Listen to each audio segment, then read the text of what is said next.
grades should be rounded. 3, 2, 1. I believe it's fair to have students to not be just off that next grade level. So my class, to me, it's a fair for the students. I believe in rounding, but I think it's personal choice for the teacher. Every class is different and everybody's got their own policies. I don't round in my class because I offer extra credit. So if you really want to push your grade, or if you miss an assignment, you can do the extra credit and earn those points back.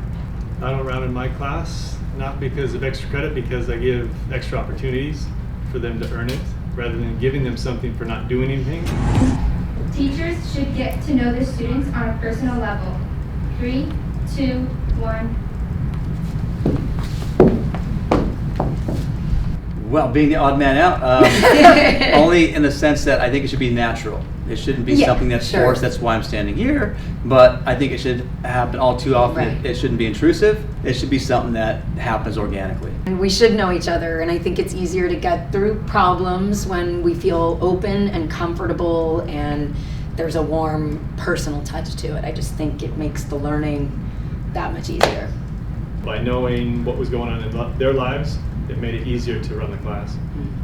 You do need to know what's going on with them so that your students, people in your class, feel comfortable coming to you with, hey, I need an extension, this is what's happening in my life, like whatever the case may be, like they might need help. A student's level of effort should have more weight on their grades. 3, 2, 1. Effort. You know what? Only in the sense that, again, odd man out, that if it's that close, I'm going to look at their effort and then try to give them some incentive to do a little more work to reach that level. The points kind of factor into it, like it should reflect your effort, and on some level, if you do something completely wrong, even though you gave it 100% of your effort, you didn't follow the directions. If I see a kid's putting a lot of effort in and they're not getting the results they want, then we just look at what it is they're doing and change that. Because usually if the effort's there, the results should be there. It's like an airball Should follow. somehow. Yeah. What happens at school goes home with me. 3, 2, 1.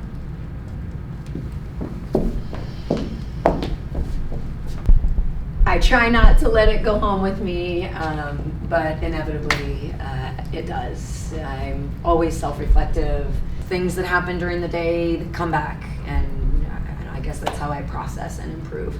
Whatever homework I assign becomes my homework to grade it. So it comes home with me that way too. In addition to lesson planning and like reflecting on how to do things better. The reflective process. You go home, you think about it, what went good, what went bad, try to, assess it, and most of the time it's a good day. Yeah. So. I don't fail my students fail my class. 3, 2, 1. To fail my class, you have to not do the work. You basically have to not turn stuff in, and if you're not turning stuff in and doing the homework, you're gonna fail the test. So it's like it just compounds. It's kind of like the expression, like, don't shoot the messenger, like I'm not the one failing. The student is choosing not to jump on the opportunity to do well. That's not the goal of the class. Try to get whatever they can to help them along and say, hey, turn it in, just get it to me, that's it. That's all you gotta do. And some kids need more help than others. So it's being able to identify that and then say, okay, let's get you through this. Sometimes they think, well, the teacher doesn't like me, so they want to fail me. No teacher wants to give an F. Yeah. Exactly. Because we have to work harder, because then we have to explain why the student got the F. Yeah. I think it's pretty clear they didn't do the work.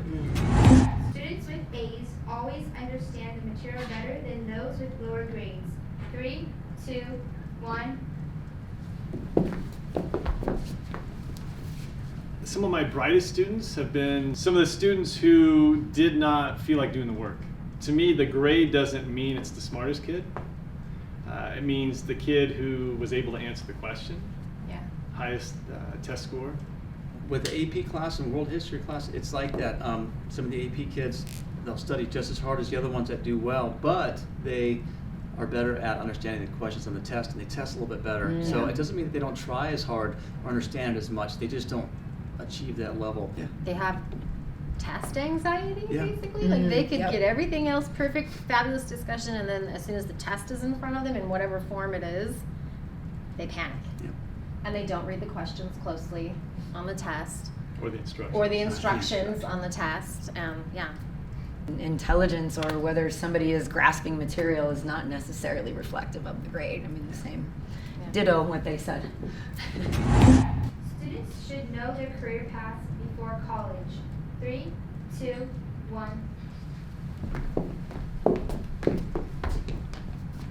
I don't think there's any way that somebody in high school can know what they're going to be doing for their career for the majority of their life. I think at this point, you're just experiencing now and just trying to sample everything to really get an idea to see what you love.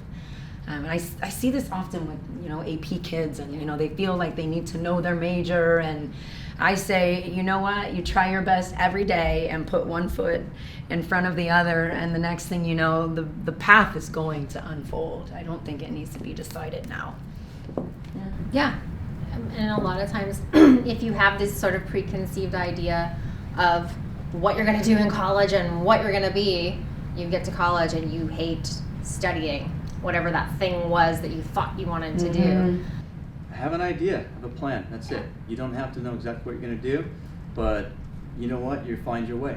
Because if you have an interest, you should pursue it and make sure you like it. Because if you got to make a career out of it, there's no set in stone. You don't know what's going to happen. Yeah. So. I've only had 2 kids who told me they knew exactly what they were going to do, and that actually came true. Oh. No, I don't That's think rare. they Yeah. should have that pressure of knowing exactly what they Yeah. want to do. If they think back just throughout their high school career, freshman, what do you like? What are you going to do? Senior, So different. So different. okay, you're completely different people at that point. So to expect you to know as a freshman, sophomore, junior, What what you're your- going to do for No your way. career. What your For 30-year-old your- self is going to do. No way. Or that's even true. 40-year-olds. I know some 30-year-olds who are still trying to figure it out. Yeah, those They are out graduated, there they don't too. know. Yeah. I'm not encouraging that, No. but it's Yeah. a possible thing. And I like the way Varro said it, that you take the steps and the path, you find the path. Try your best, follow your heart. Teachers should assign homework over break. 3, 2, 1.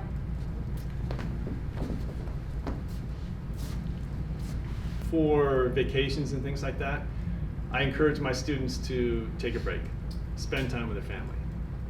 Because, not to get too deep, we never know how much time we have with them. Yeah. And I don't know of anyone who's ever regretted, you know what, I wish I'd done more work. Yeah. I wish I'd studied a little bit more Yeah. instead of spending Instead time of- with family yeah. and friends. So. Yeah, I like that. For this one, I think it depends on the class, to be honest. I mean, I teach accelerated biology, and it's not common practice for me to send them home over spring break or winter break with any homework. But in AP biology, the College Board gives us a list of things that we need to know. It's an unrealistic amount of time to get it done. I don't assign something like right away at the, like right before the break would happen. I give them the whole unit when we start the unit.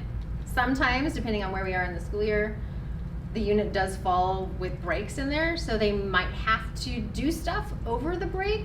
I had an AP class give me coal for Christmas because they had it was a joke, but I assigned a winter assignment, Yeah. and I said, here you go, here.